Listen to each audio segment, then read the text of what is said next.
Hola, ¿qué tal? Bienvenidos a su programa Arsenal, donde semana a semana comentamos con nuestra compañera de ruta, Paola Barquet, los acontecimientos que nos afectan a usted.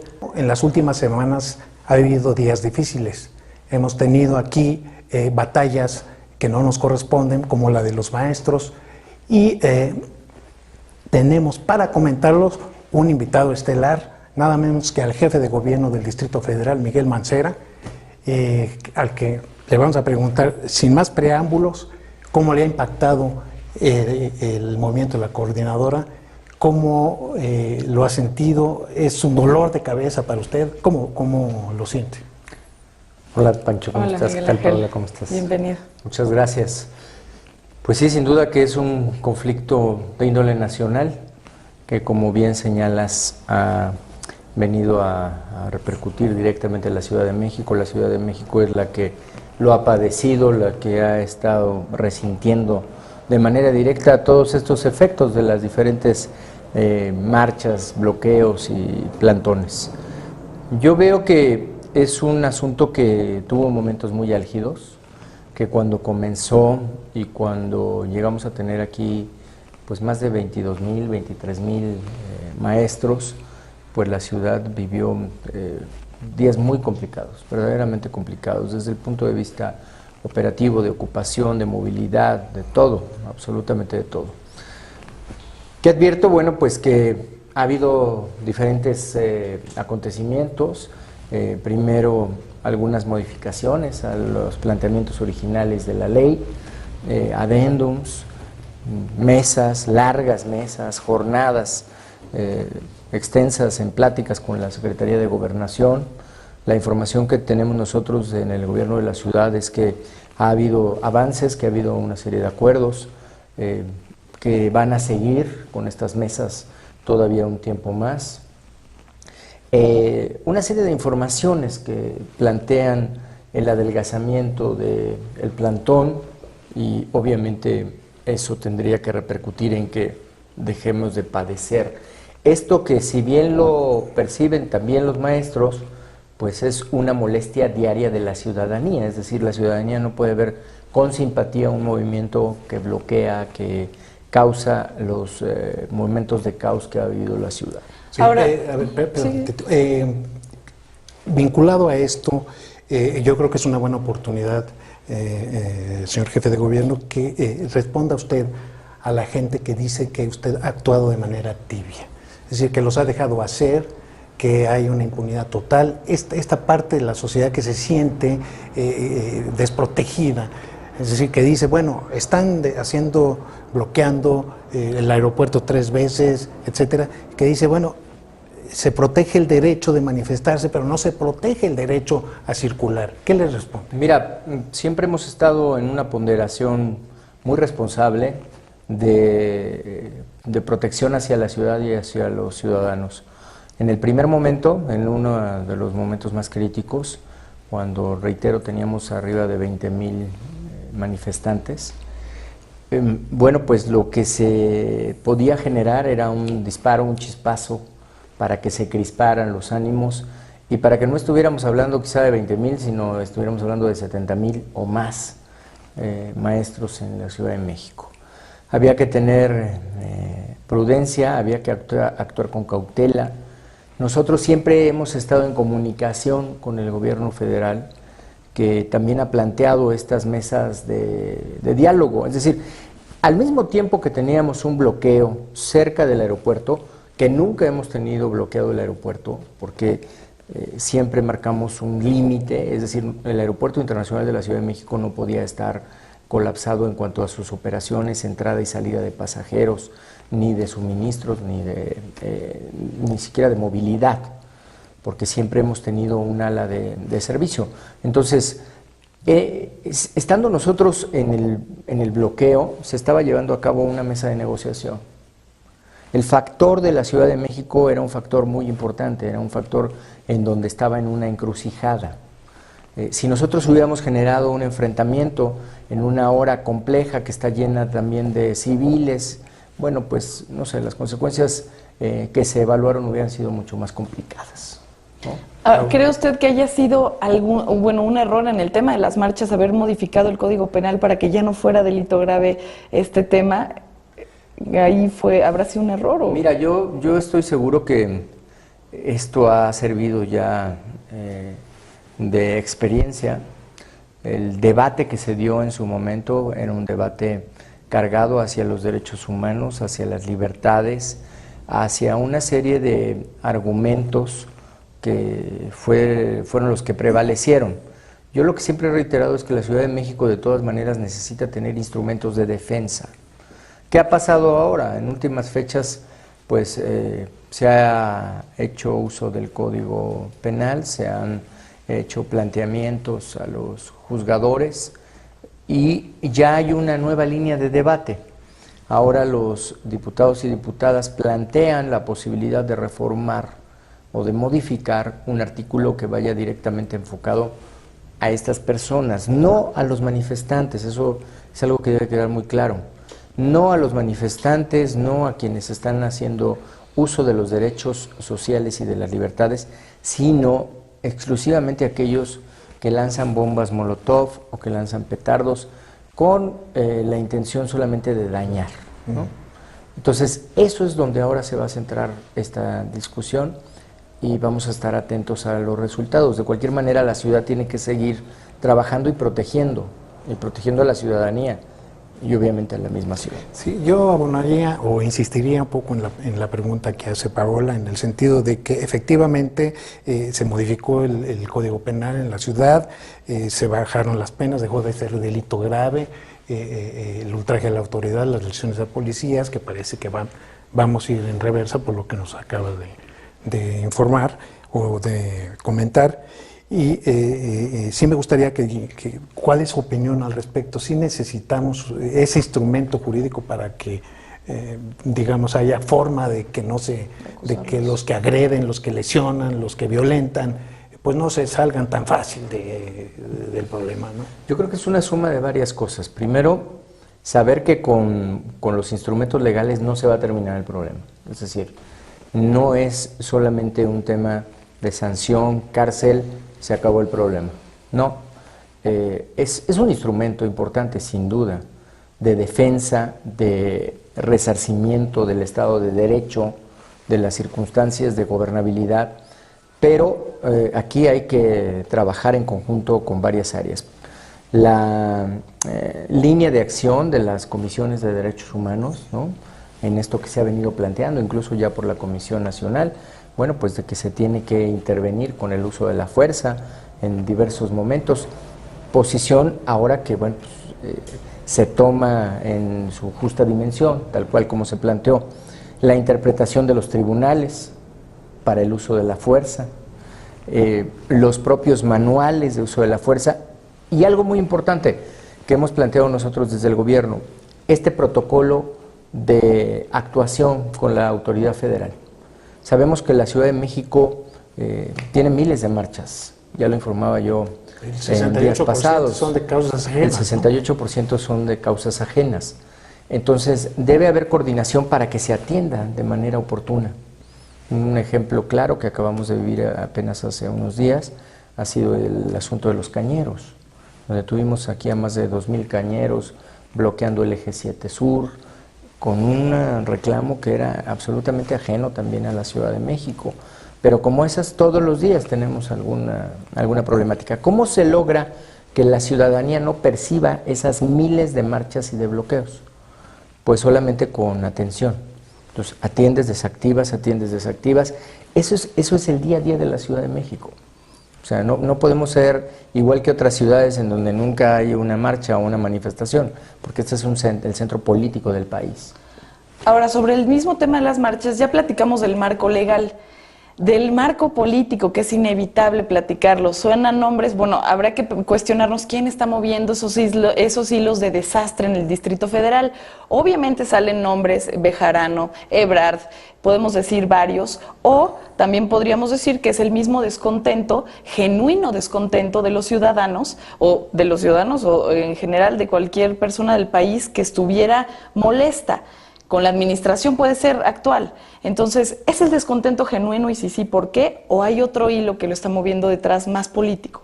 Mira, yo no podría señalar un nombre específico, no podría hacer ningún tipo de acusación, pero lo que sí puedo señalarte es que en estas marchas se mezclan muchas diferentes personas.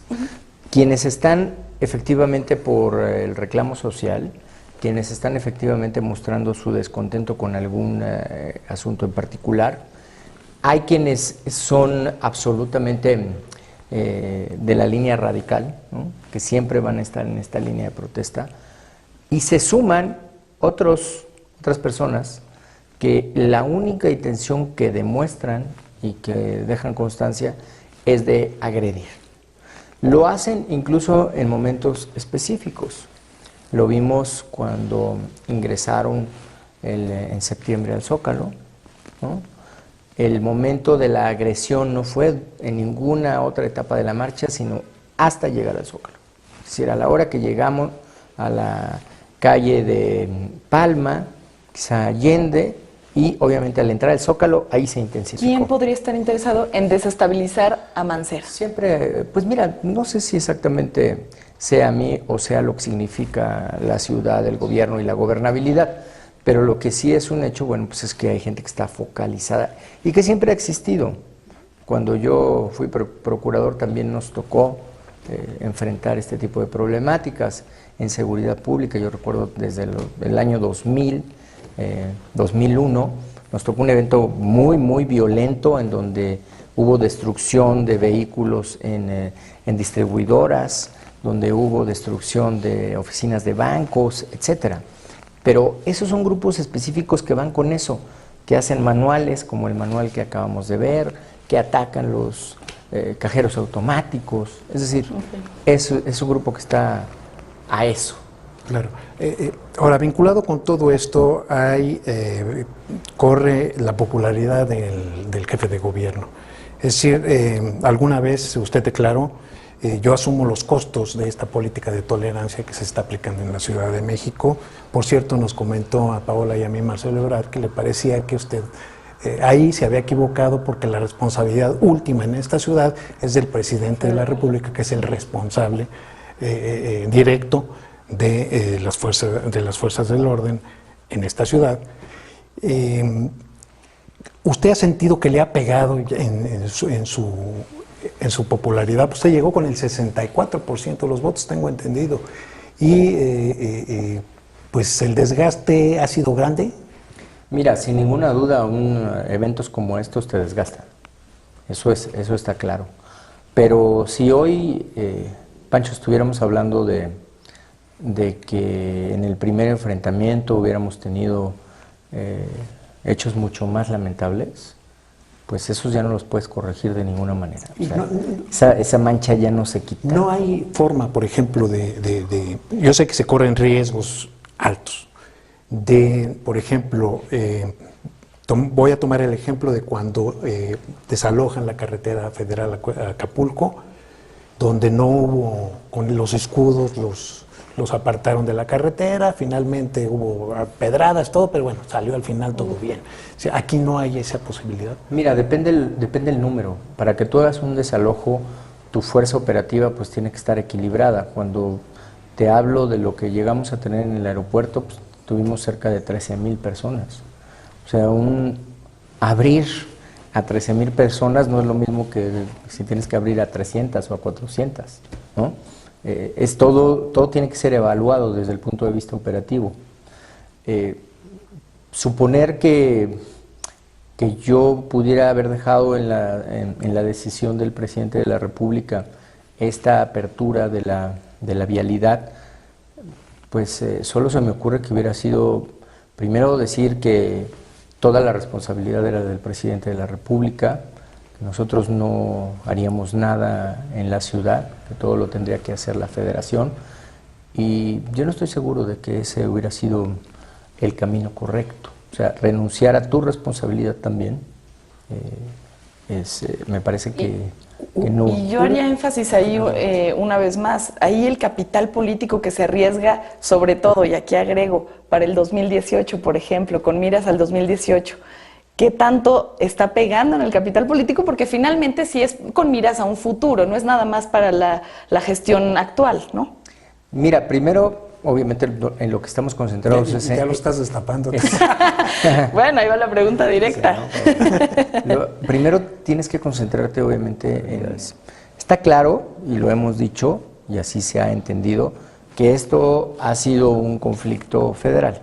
Eso está claro. Sin embargo, está en la Ciudad de México y nosotros no podemos decir, bueno, con permiso, ¿no? Pues este es un conflicto federal, que lo atienda la Federación. Yo no voy a hacer nada. Obviamente tenemos que cuidar que no se dañe a la ciudadanía, que en ese conflicto no haya daños colaterales.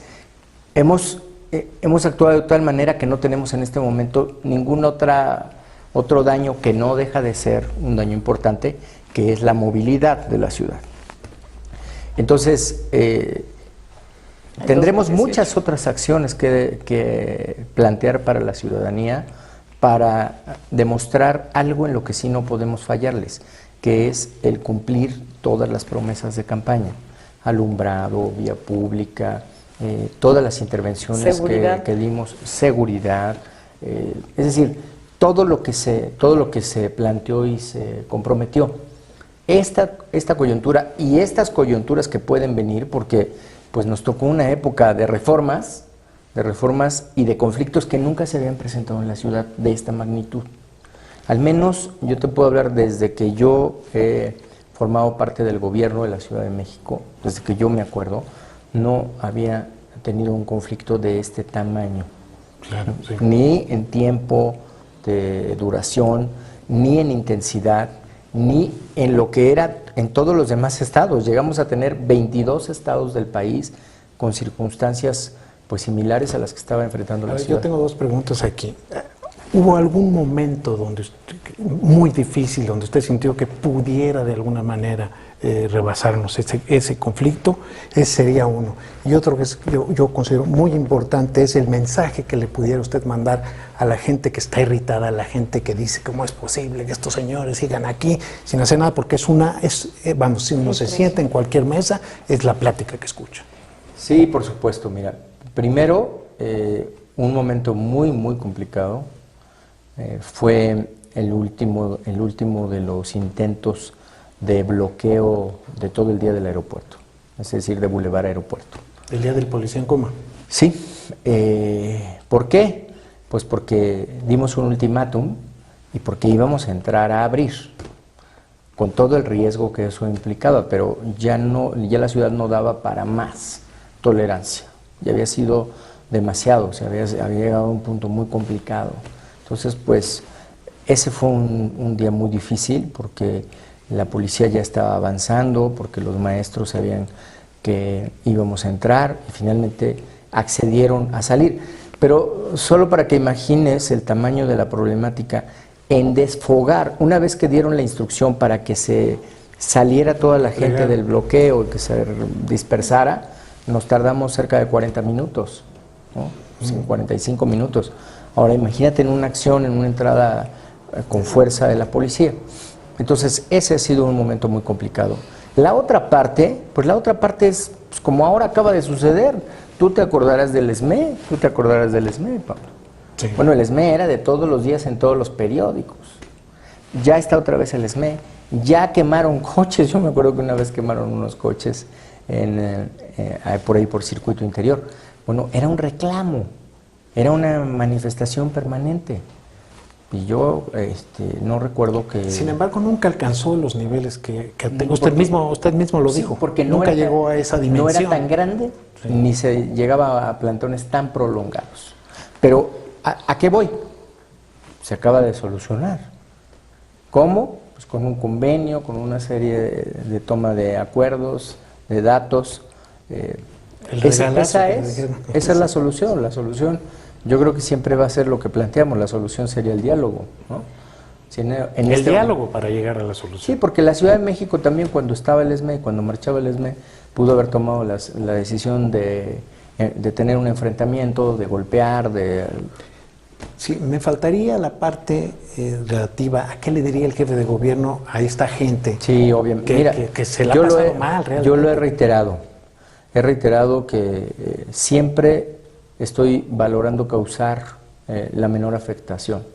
Yo sé que una decisión equivocada puede desencadenar una serie de consecuencias que la ciudadanía no tendría por qué resentir.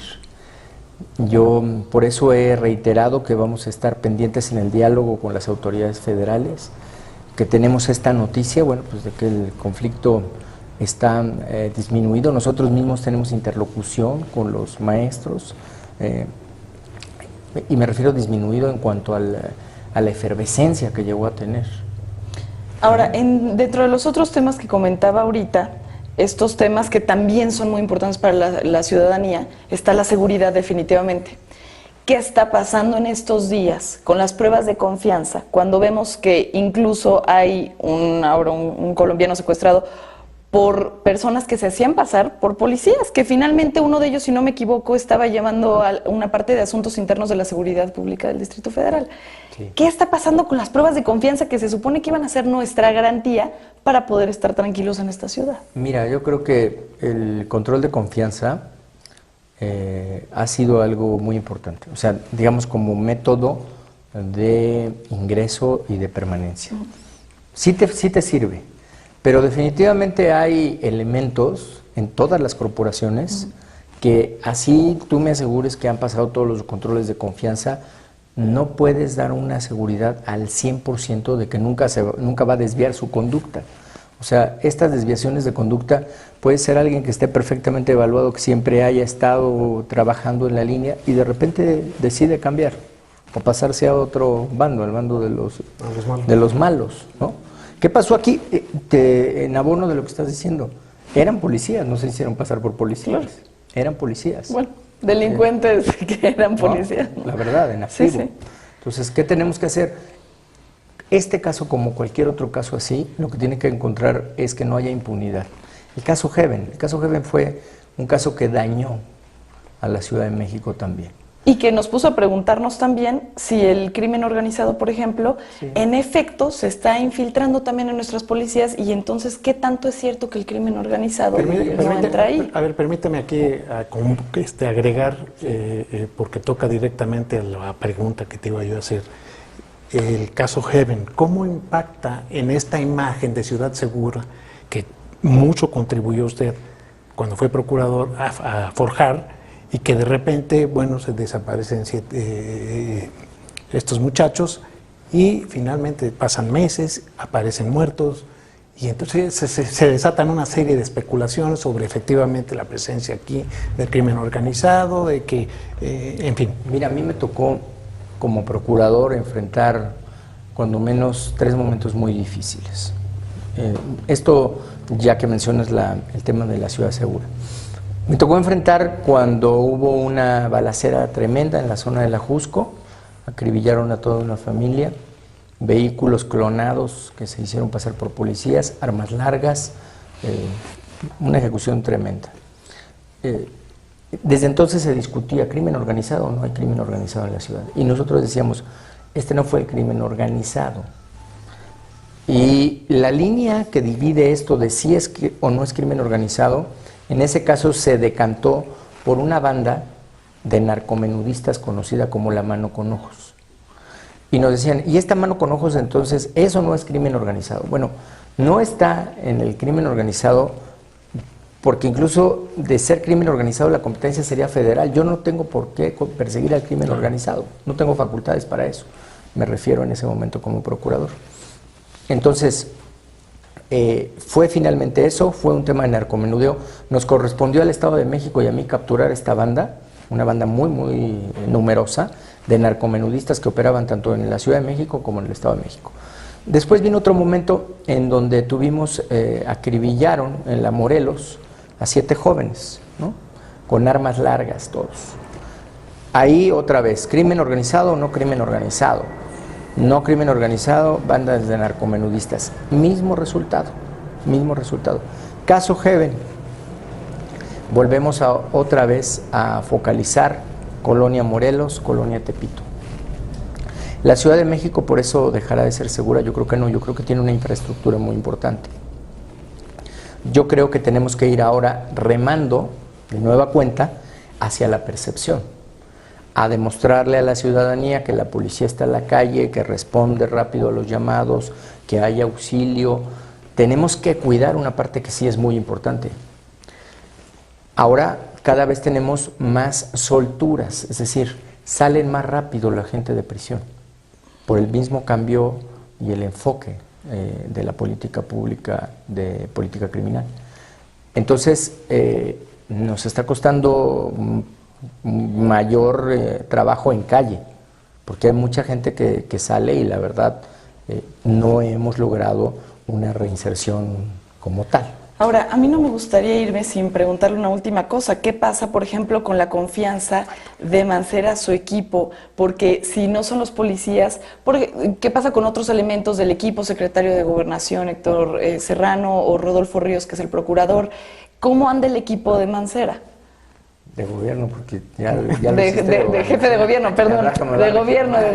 Ya dije de gobernación. De gobierno. Sí. Bueno, pues lo que pasa con todos y cada uno de ellos es que tienen una exigencia diaria.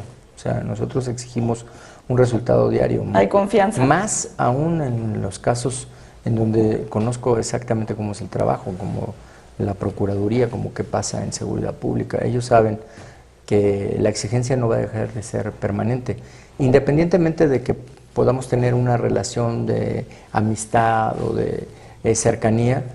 Aquí no podemos estar tomando solamente parámetros que no sea el cumplimiento de la tarea diaria y de la confianza.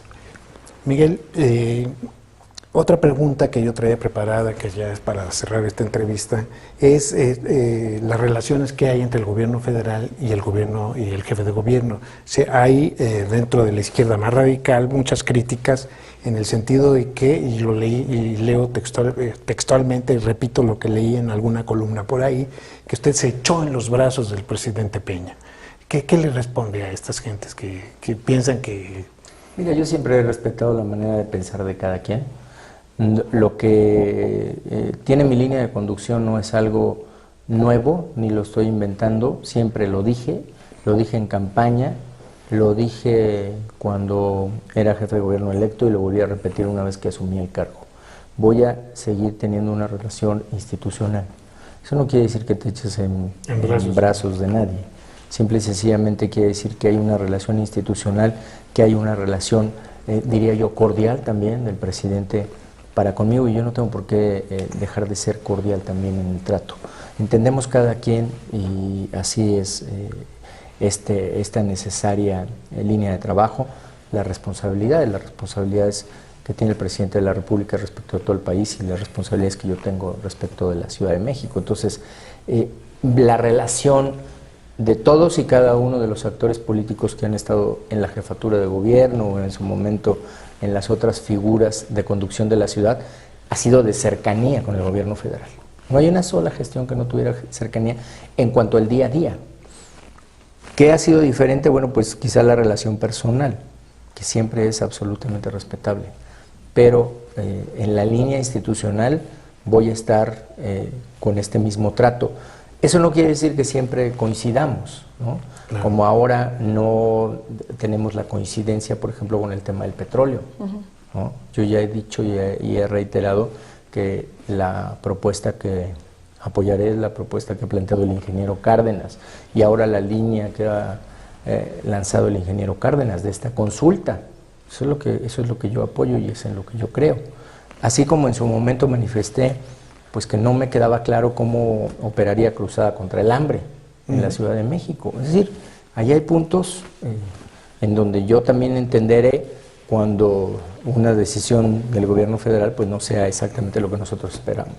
Pues desgraciadamente se nos acabó el tiempo, se nos quedan muchas preguntas en el tintero, pero bueno, muchísimas gracias, jefe de gobierno, por acompañarnos. Muchísimas gracias, Paola, y gracias, Francisco. Hasta la semana que viene.